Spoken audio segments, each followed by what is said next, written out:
En esta noche saludamos a nuestros queridos hermanos, amigos, seguidores a este canal.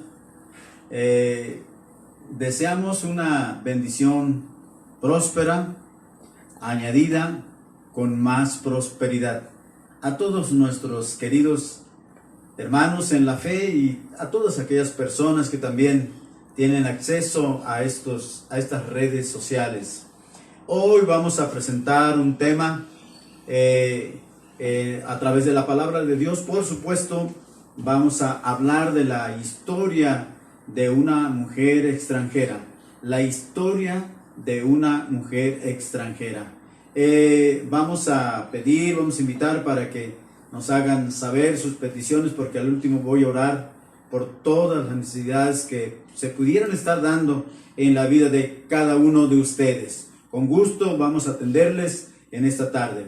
Quiero dedicar este himno, que su título es Esta dulce canción. Hay una canción que se llama Quiero cantar una linda canción, pero esa no es. Esta es Esta dulce canción.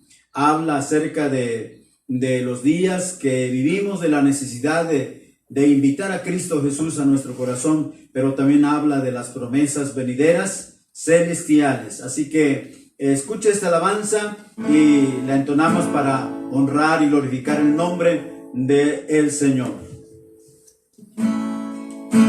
Amantísimo Cristo, tú que estás en el cielo,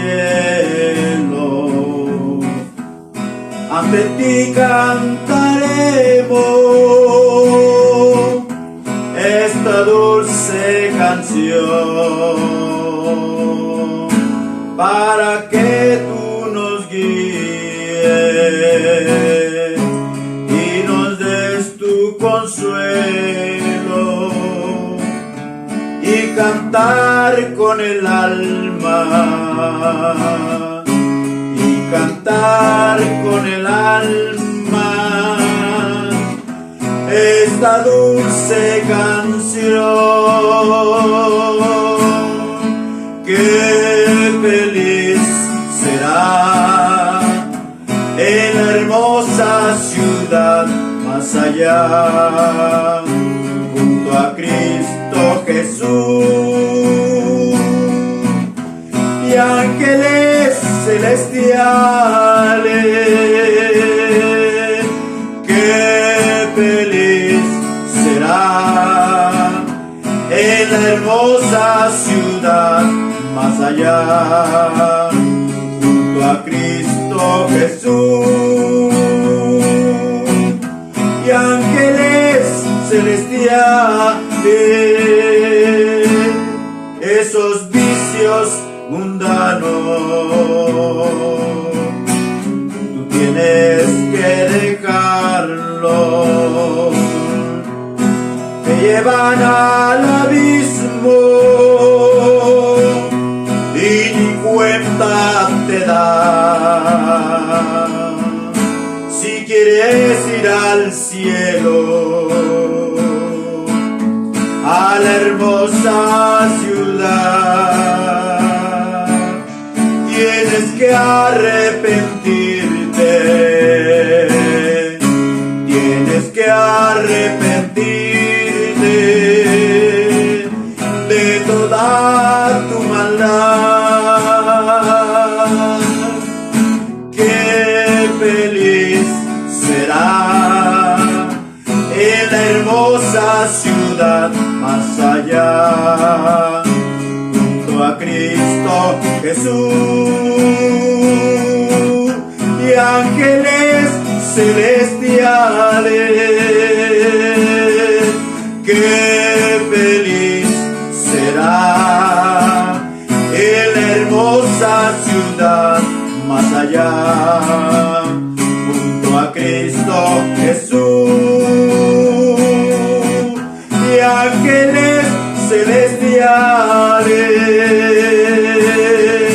Qué feliz será en el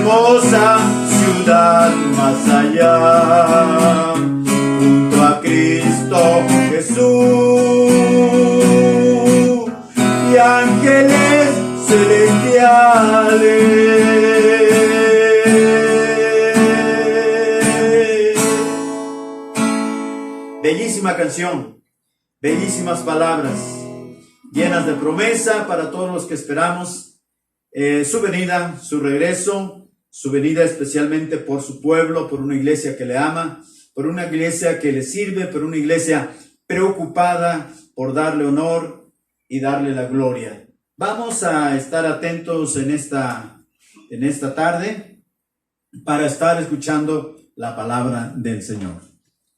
Vamos a hablar de este tema, decíamos hace rato, acerca de la historia de una extranjera, de una mujer extranjera. Y la cita la tenemos en el libro de Ruth,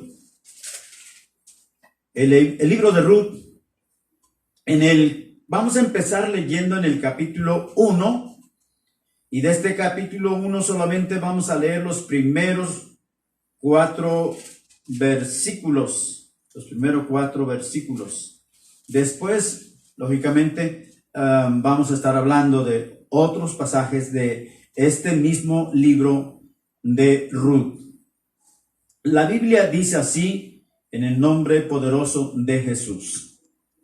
Aconteció en los días que gobernaban los jueces, que hubo hambre en la tierra, y un varón de Belén de Judá fue a morar a los campos de Moab, él y su mujer y 2 hijos suyos. El nombre de aquel varón era Elimelech, y el de su mujer Noemí. Y los nombres de sus hijos eran Malón y Kelión, hebrateos de Belén de Judá. Llegaron pues a los campos de Moab y se quedaron allí.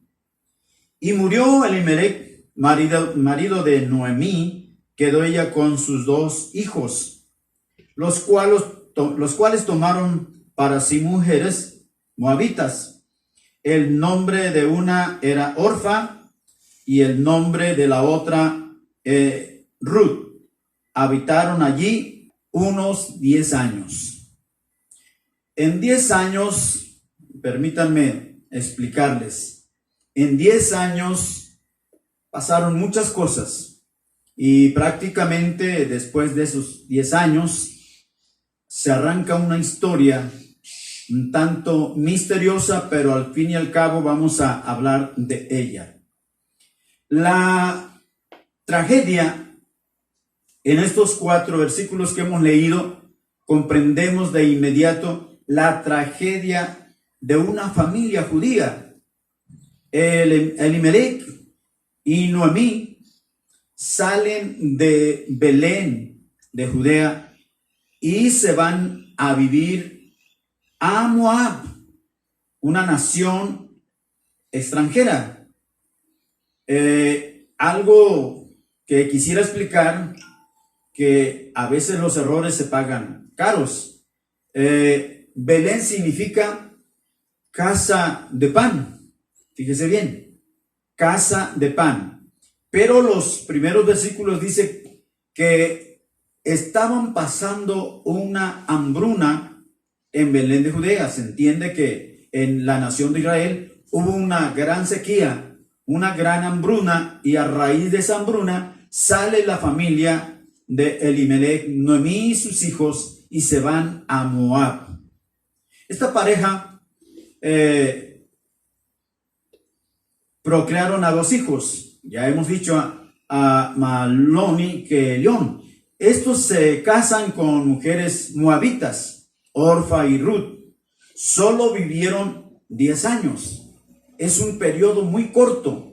Hay historias que comprenden varios años. Sin embargo, esta historia se arranca su historia en un breve tiempo. 10 años es muy breve.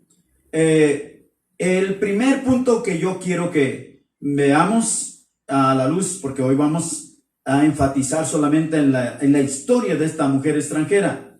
Dice, Ruth renuncia a su familia, Ruth renuncia a su familia, renuncia a su nación y por ende también renuncia a toda una cultura de los moabitas y a sus dioses.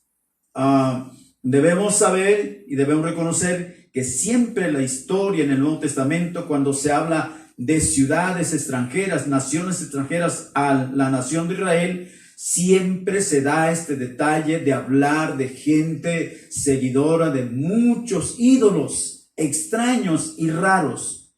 Pero vea usted la contundencia del arranque de este testimonio de esta mujer extranjera llamada Ruth la moabita. Vamos a ver los versículos del 8 al 12 del capítulo 1. Vamos a ver qué nos explica acerca de esta renuncia que hace esta mujer llamada Ruth.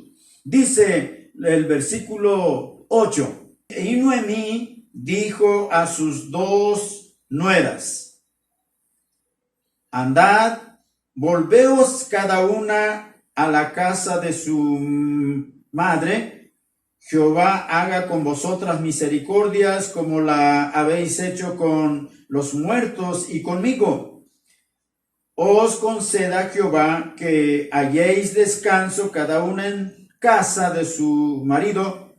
Luego las besó y ellas alzaron su voz y lloraron. Es decir, Noemí se había ganado el cariño, Noemí se había ganado el respeto y el cariño de estas dos nueras ya viudas, porque los hijos duraron poco tiempo en Moab casadas con estas mujeres. Luego dice, y le dijeron: ciertamente nosotras iremos contigo a tu pueblo. Y Noemí respondió: volveos, hijas mías, volveos, hijas mías. ¿Para qué habéis de ir conmigo? ¿Tengo yo más hijos en el vientre que puedan ser vuestros maridos? Según la costumbre de los judíos era de que si un varón moría joven sin dejar descendencia y tenía más hermanos, era que cualquiera de sus hermanos podía casarse con la cuñada para que hubiera descendencia. Era una ley de los judíos en aquel tiempo. Dice: volveos, hijas mías, e idos, porque yo ya soy vieja para tener marido, y aunque dijese: esperanza tengo, y esta noche estuviese con marido, y aún diese a luz hijos, no había manera, de acuerdo a esa ley que profesaban los judíos, no había manera de pensar. Esta mujer fue muy honesta, no fue celosa, no fue envidiosa, les dio toda la libertad a sus nueras para que eligieran un estado civil nuevo, dado a la situación de que ellas eran libres por cuanto eran viudas. Muy bien, entonces ahora vamos a ver los versículos 16 y 17.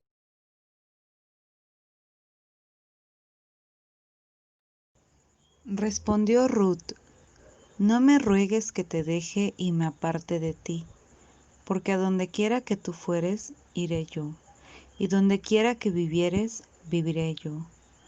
Tu pueblo será mi pueblo, y tu Dios será mi Dios. Donde tú murieres, moriré yo, y ahí seré sepultada. Así me haga Jehová, y aún me añada, que solo la muerte hará separación entre nosotras dos. Era una mujer creyente, fiel creyente al Dios del cielo y de la tierra. Jehová, Dios del cielo y de la tierra, creador del cielo y de la tierra. Esa doctrina compartió Noemí fuera de su nación, en una nación extranjera. Hizo que Orfa y Noemí abrazaran también su fe del único Dios. Había logrado que Ruth hubiera abrazado toda una creencia, toda una cultura nueva del Dios único de Israel, del Dios de Abraham, del Dios de Isaac, del Dios de Jacob, del Dios de los apóstoles, de los profetas, del Dios de la iglesia primitiva, del Dios de la iglesia de estos tiempos también. Hermoso y bella historia. Vamos a continuar. Dice aquí: donde tú murieres, moriré yo. Allí seré sepultada. Así me haga Jehová, y aún me añada que solo la muerte hará separación entre nosotros dos. Debe entenderse de antemano que la profundidad de la Biblia no está diciendo en esa parte que pudiéramos, si quisiéramos, literalizar, por decir, Noemí no hizo que Ruth le jurara que iba a vivir al lado de ella. No, se refiere a su fe, se refiere a la decisión del seguimiento de una nueva identidad, en el caso de Ruth. Vamos a hablar un punto en el caso de Ruth. Ruth, en este caso la simbología representa a una gran lealtad a su suegra Noemí. Cierto, una gran lealtad, pero también una gran fe, también que Ruth ya había de antemano echado mano por el testimonio de esta famosa mujer Noemí. Otro de los puntos, el testimonio de Noemí fue suficiente para Ruth en conocer al Dios verdadero. Escúcheme, el testimonio de Noemí fue suficiente para Ruth, para que Ruth conociera al Dios verdadero de la Biblia. Es una historia bella y hermosa. Queridos amigos y hermanos que me escuchan, nosotros, digo nosotros porque yo me incluyo como seres humanos y creyentes y fieles a la palabra del Señor, tendremos que reconocer que por no guardar el testimonio delante de Dios y delante de una sociedad, a veces andamos echando a perder a algunas personas que de buena gana quisieran cambiar de rumbo, de vida, entregándose al Evangelio, pero conociendo, en el caso de algunos de nosotros, malos testimonios, se echa a perder todo. En pocas palabras, por nuestra forma de ser, por nuestra forma de llevar la fe delante de Dios y ante una sociedad, malogramos a la gente. Que Dios nos ayude a no ser malos testimonios. Vamos a continuar. El número 2. Vamos a hablar de una conversión verdadera. ¿Por qué vamos a hablar de este punto en el caso de la historia de Ruth, la moabita? Una conversión verdadera. Permítame explicarle. Usted tiene documentos oficiales que le acreditan su propia identidad. Como un buen mexicano y buen ciudadano, usted cuenta con un acta de nacimiento. Esa acta de nacimiento está refiriendo exactamente los puntos que le identifican a usted como tal. Se llama Juan. Juan nació en tal parte, fecha fulano de tal, año fulano de tal. Y con esa acta de nacimiento se va, cuando se tiene la edad, al INE, al Instituto Nacional donde dan la credencial para electores. Ahí se solicita, con los datos de esa acta se solicita la credencial de elector y otros documentos más. Usted no puede alterar ningún dato de esos documentos oficiales. ¿Por qué? Porque esa es su identidad completita de usted. Cuando hablamos de este punto número 2, de una conversión verdadera, hay muchos que nos pudiéramos decir cristianos, pero si no acreditamos con nuestros hechos, si no acreditamos con nuestra forma de ser a las personas, a los vecinos, entonces nuestra identidad como cristianos se empieza a ser borrosa, se empieza a ser dudosa. Entonces, mis amados, por eso quiero recalcar con toda certificación y con toda profundidad de este punto, que para mí es muy importante, una conversión verdadera. Número 1, en esta conversión se demanda frutos de trabajo. Frutos de trabajo. Usted ya conoció al Señor, usted llegó a una congregación, usted empieza a crecer, usted empieza a adquirir formación en esa iglesia, por lógica usted empieza a trabajar. Vamos a ver qué nos dice la historia de esta mujer. Vamos en el capítulo 2 y vamos a leer los primeros 3 versículos. Dice la palabra del Señor de esta manera. Tenía Noemí un pariente de su marido, hombre rico, de la familia de Elimelech, el cual se llamaba Boaz. Y Ruth, la moabita, dijo a Noemí: te ruego que me dejes ir al campo y recogeré espigas en pos de aquel a cuyos ojos hallaré gracia. Y ella respondió: ve, hija mía. Fue pues, y llegando espigó en los campos en pos de los segadores, y aconteció que aquella parte del campo era de Boaz, el cual era de la familia de Elimelech. La guía de Dios, mi amado hermano que me escuchas, la guía de Dios en nuestro servicio cuenta mucho, demanda frutos de trabajo. Esta mujer era trabajadora, tenía mucha gracia. ¿Se entiende? Posteriormente, al explicar, donde Boaz la hace su esposa, quiere decir que Ruth era toda una artista, toda una Miss, no Miss Universo, era una belleza al dar lugar a que este hombre, en el primer versículo del capítulo 2 dice que Boaz era hombre rico y era de la familia de Elimelech, quien fuera el suegro de Ruth la moabita. Muy bien, entonces hablando de este punto, dice la conversión número 1 demanda frutos de trabajo. Esta mujer empieza a trabajar, pero con guía, bajo tutela, bajo una consejera, Noemí.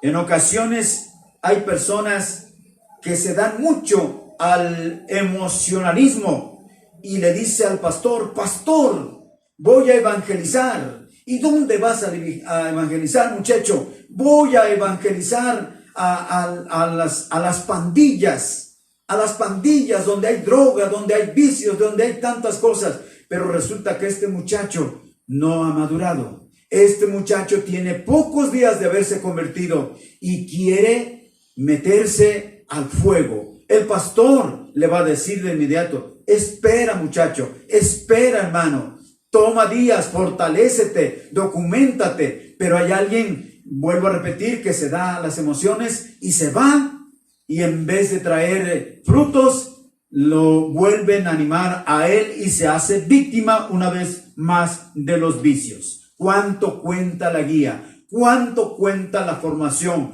¿Cuánto cuesta la formación de un buen tutor en la vida espiritual? Número 2, el lugar indicado y con dirección. Dice bien, el lugar indicado y con dirección. En el mismo capítulo 2 vamos a dar lectura a los versículos 2 y 3. Dice: Y Ruth la moabita dijo a Noemí, te ruego que me dejes ir al campo y recoger espigas. Aunque estamos repitiendo, pero a lo que quiero llegar es algo muy importante. En pos de aquel cuyos ojos hallaré gracia. Y ella respondió, ve, hija mía. El número 3 dice, fue pues y llegando espigó en el campo en pos de aquellos segadores, y aconteció que aquella parte del campo era de Booz, el hombre rico, el cual era de la familia de Elimelech. Nos damos cuenta, cuando hay una buena dirección, cuando el creyente, cuando el cristiano ya está caminando en el Señor, y cuando empieza a pedir información, cuando empieza a involucrarse en la congregación, hacerse de amigos, ganar confianza, ganar créditos en la misma congregación, porque el emocionalista no le interesa crear créditos en la congregación. ¿Qué es crear créditos en una congregación? Los cristianos que ya tienen más madurez hacen este comentario. Ese muchacho, ese hermano es nuevo y se ve que tiene ganas de trabajar. En lo que podamos, vamos a asesorarlo. En lo que podamos, vamos a ayudarle. A eso me refiero cuando el nuevo creyente, cuando el nuevo cristiano empieza a hacer créditos en la congregación local. Eso habla muy bien de un cristiano fiel. Tiene que tener formación, tiene que tener palabra, y tiene que tener un compañerismo para que cuando se lo ofrezca tenga la confianza de llamar a quien pueda darle una buena orientación. Muy bien, vamos a otro punto. Número 3. Vos es la figura de Jesús, nuestro pariente redentor. Alabado sea el nombre del Señor por este gran inciso que voy a tratar, por este gran punto que quiero que presten mucha atención. Vos es la figura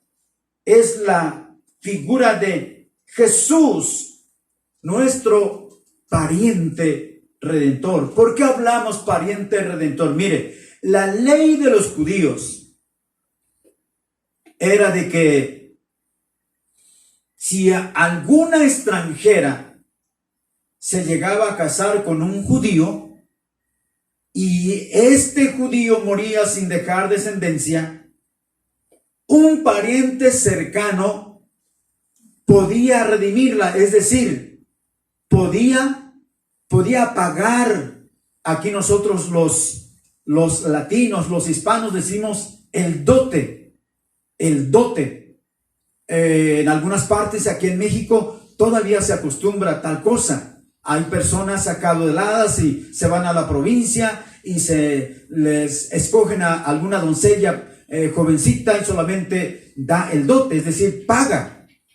Entonces, esta ley de los judíos era de que el pariente cercano sí tenía la facultad de poder redimir a la parienta viuda.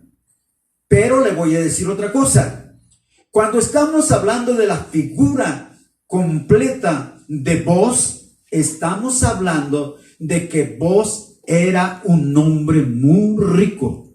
Le voy a explicar otro asunto y otro punto. Mire, aparte de que tenía que cubrir el requisito de ser pariente cercano de estas mujeres, los ancianos en Israel tenían un grupo de consejeros especialistas en atender a estos casos. Míreme y escúcheme. En ese jurado de ancianos, la persona que iba a redimir a la mujer, a la viuda, no iba a decir, no, ¿cuánto cuesta ¿cuánto cuesta esta mujer? ¿Cuánto cuesta? Imagínese usted que el jurado le dijeran, cuestan $10,000 te cuesta esa mujer. Y que el interesado en redimir a esta mujer le dijera, no, pues fíjese que yo no tengo esa cantidad, pues me hago a un lado. Óigame y escúcheme bien lo que le digo.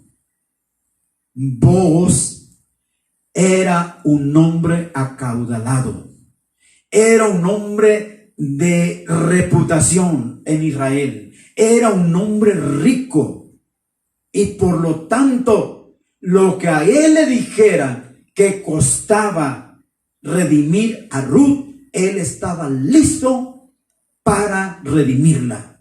Por eso hablo con mucha importancia y mucha especialidad en este punto. La figura de Boaz sigue siendo nuestro pariente redentor.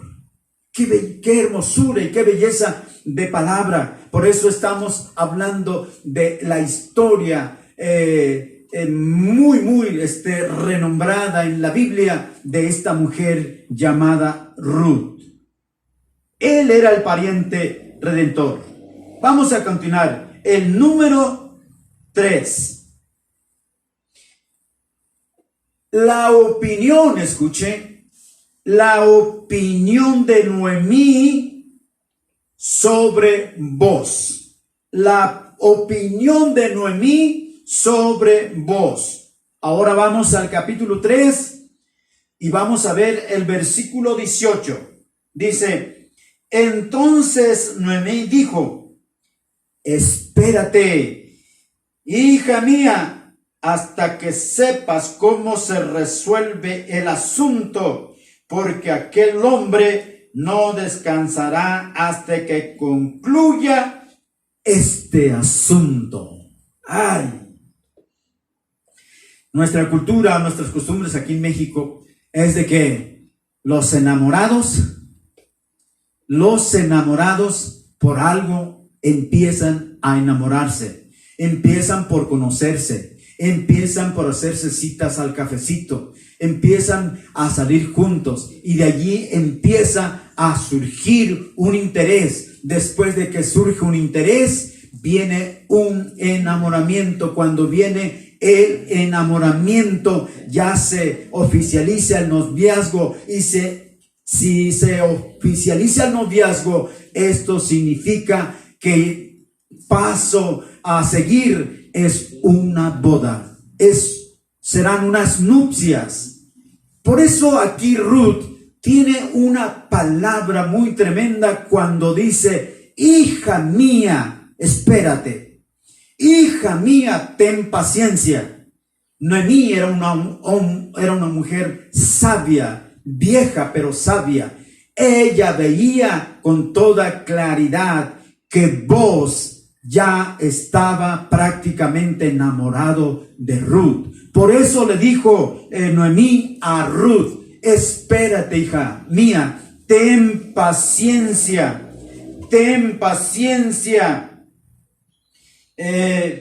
hasta que sepas cómo se resuelve el asunto, porque aquel hombre no descansará hasta que concluya el asunto hoy. Y efectivamente, esta mujer, yo pudiera considerar como consejera, Noemí, tenía una palabra muy certera. Prácticamente le estaba profetizando toda la parte a seguir, todos los pasos a seguir a Ruth. Porque ahora sí que Noemí, como madre espiritual, iba a tener un nuevo yerno. Muy bien, vamos a hablar de esta formación.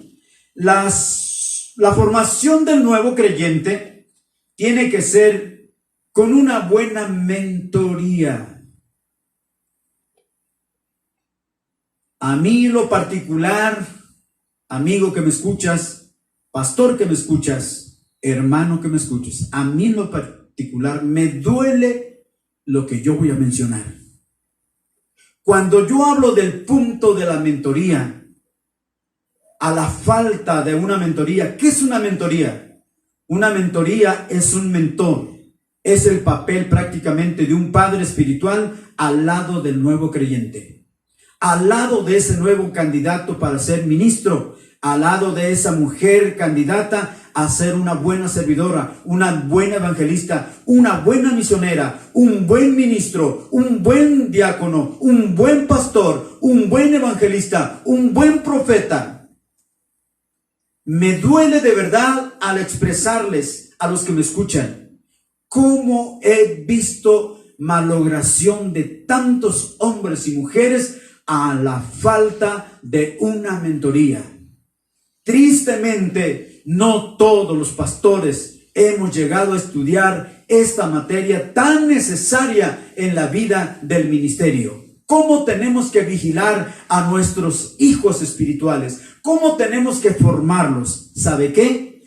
Usted llega a congregaciones chicas, de esas congregaciones independientes. ¿Sabe qué quiere decir la palabra independiente? Una iglesia independiente, un grupo independiente, ¿sabe qué quiere decir? Nosotros somos ingobernables. Nosotros no tenemos quien nos vigile, a nosotros no tenemos quien nos pida cuentas, a nosotros no pertenecemos a ningún gobierno eclesiástico. Eso quiere decir la palabra independiente.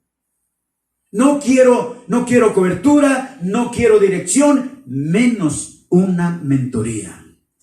Los padres espirituales son súper necesarios en la formación del creyente y del nuevo candidato a un servicio a Dios, porque de lo contrario, al rato estos están dando palos de ciegos y los responsables y culpables somos nosotros, los pastores, por no tener una guía correcta, una consejería correcta a estas pobres personas. La pastoría, en mi concepto, la pastoría no tiene sustituto. Jamás. Usted puede ver uno por acá y otro por allá y otro acá, pero si estos no tienen mentoría, perdón, no sé de qué sean pastores. Tal vez de chivos, porque las ovejas no los puede pastorear un hombre o una mujer sin formación, sin mentoría, sin preparación teológica. Eso es el colmo. Estar escuchando a estas personas sin preparación, estar escuchando tanto disparate en los púlpitos. Quiero terminar. Hemos explicado, quiero terminar con esta explicación. Si vos fue el hombre enamorado de Ruth, él no tenía objeción con respecto a toda la cantidad de monedas de oro, de plata o la moneda que estuviera circulando. Él no tenía objeción al respecto, por cuanto dijimos, era hombre acaudalado, era hombre rico y era pariente. Ahora permítame decirle, ¿por qué nosotros los predicadores decimos que en la cruz del Calvario Jesucristo derramó hasta la última gota de su sangre? Y eso es el equivalente de una salvación segura, del perdón de nuestros pecados seguro. Porque los mismos científicos dicen que después de echar la última gota de sangre, de inmediato empezó a salir mucha agua, ya no era sangre. Mire, le pondré un ejemplo bien sencillo y práctico. Los carros tienen un radiador, ese radiador se mantiene con agua, con anticongelante, pero aparte del radiador lleno de agua, hay un recipiente a un lado del motor que le llaman reserva. Ese recipiente se le pone más agua. Le voy a decir para qué. Ese recipiente tiene que tener agua, para que una vez que el radiador ya no tiene agua, entonces ese recipiente auxiliar hace que se gire el agua que tiene de más. para que el radiador tenga agua y el motor no vaya a sufrir un calentamiento. Permítame decirle, científicamente se ha probado que alrededor de nuestro corazón tenemos unos tejidos, y esos tejidos alrededor de nuestro corazón no tienen sangre, tienen agua. ¿Para qué? Para que a la hora de un acto necesario que el corazón quiera fallarle la sangre, entonces esos tejidos que están llenos de agua pura, esos entran en acción para que el corazón pueda sobrevivir. Pero en el caso de Jesucristo, Él echó toda su sangre, derramó toda su sangre, y el agua que está alrededor de los tejidos de su corazón se secaron. Totalmente secos. Jesús quedó transparente después de ser un cuerpo monstruoso por tanto golpe en el rostro y en el cuerpo. Quedó transparente porque derramó toda su sangre. Así que si alguien tiene desconfianza y sigue pensando, ¿cómo yo siendo un asesino? ¿Cómo yo siendo un sicario? ¿Cómo yo siendo un secuestrador? ¿Cómo yo siendo una prostituta? ¿Cómo yo siendo un gay? ¿Cómo yo siendo una lesbiana puedo encontrar perdón de mis pecados? Mi amigo que me escuchas, para Dios no hay nada imposible. Si te estoy explicando hasta dónde fue capaz nuestro Señor y Salvador Jesucristo en su sacrificio completo, para que en nadie de nosotros haya excusas y pretextos para decir no se puede, no se puede. Te digo un testimonio en breve. Henry el Chino Millán, jefe de 100 sicarios al lado del famoso Pablo Escobar, hoy es un pastor. Se convirtió. 100 sicarios, él era jefe de 100 sicarios en Colombia. ¿Qué pasó? Se convirtió al evangelio. Ahora está pastorando en la ciudad de Paso, Texas. Veamos si Dios no tiene poder. Y por decirte un caso, hay muchísimos casos, así que no tengas desconfianza. La historia de esta mujer extranjera te da la pauta, amigo, joven, señorita que me escuchas, anciano, hombre, adulto. Esta historia extranjera de esta mujer llamada Ruth la Moabita te da todo el camino, te da toda la pauta para que tú acudas a los brazos de Jesús. ¿Quisieras recibir a Jesucristo en esta noche? Yo te invito a que lo hagas. Di conmigo estas palabras. Cuando escuches este mensaje en la carretera, en tu recámara, a solas, con tu familia, ahí cerrarás tus ojos. Voy a orar por ti con esta oración bien sencilla, muy sencilla. Cierra tus ojos y di conmigo, Señor Jesucristo, he escuchado a este hombre desconocido. He escuchado una historia muy impresionante.